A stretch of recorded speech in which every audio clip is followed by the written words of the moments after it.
ఆ 8 మంది ఎమ్మెల్యేలపై అనర్హత వేటు. వచ్చే అసెంబ్లీ ఎన్నికల్లో పోటీ చేయలేరా అనంటే అవుననే సమాచారం. ఏపీలో ఒకేసారి 8 మంది ఎమ్మెల్యేలపై అనర్హత వేటు వేస్తూ అసెంబ్లీ స్పీకర్ తమ్మినేని సీతారాం నిర్ణయం తీసుకున్నారు. సోమవారం రాత్రి చాలా పొద్దుపోయాక తీసుకున్న ఈ నిర్ణయం రాజకీయంగా సంచలనం సృష్టిస్తుంది.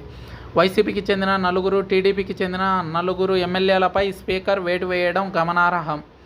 ఇప్పటి వరకు విభజన తర్వాత ఎమ్మెల్యేలపై అనర్హత వేటు వేయడం ఇదే తొలిసారి.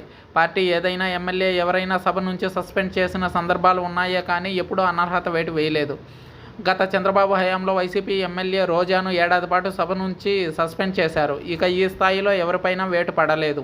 వైసీపీ హయాంలో టీడీపీ సభ్యులపై సస్పెన్షన్ వేటు వేసినా అది ఆ సెషన్ వరకు మాత్రమే పరిమితం చేశారు. తాజా నిర్ణయం ప్రకారం వైసీపీకి చెందిన ఆనం రామనారాయణ రెడ్డి, కోటంరెడ్డి శ్రీధర్ రెడ్డి, ఉండవల్లి శ్రీదేవి, మేకపాటి చంద్రశేఖర్ రెడ్డి 4 అనర్హత వేటు వేశారు.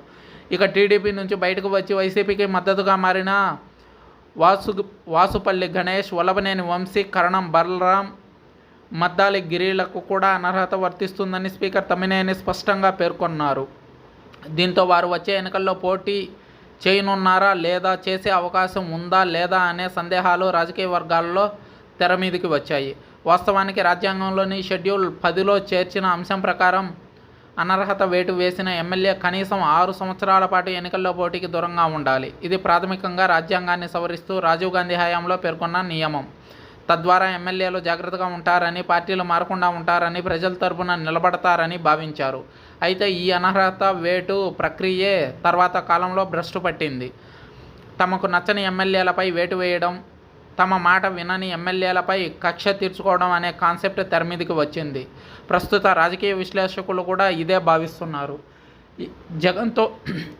జగన్తో అసఖ్యంగా ఉన్నటువంటి ఎమ్మెల్యేలందరిపైన అనర్హత వేటు వేయవచ్చు అని భావిస్తున్నారు. ఇలా మహారాష్ట్ర, కర్ణాటకలలో తొలిసారి ఇది వివాదం కావడంతో సుప్రీంకోర్టు సంచలన తీర్పు ఇచ్చింది. ఎమ్మెల్యేలను అనర్హులుగా ప్రకటించిన ఆ అసెంబ్లీకి మాత్రం పరిమితం అవుతుందని, తదుపరి కాలానికి కాదని పేర్కొంది. అంటే ప్రస్తుతం డిస్క్వాలిఫై అయిన 8 మంది ఎమ్మెల్యేలు వచ్చే ఎన్నికల్లో పోటీ చేయొచ్చని కొంతమంది విశ్లేషకుల వాదన.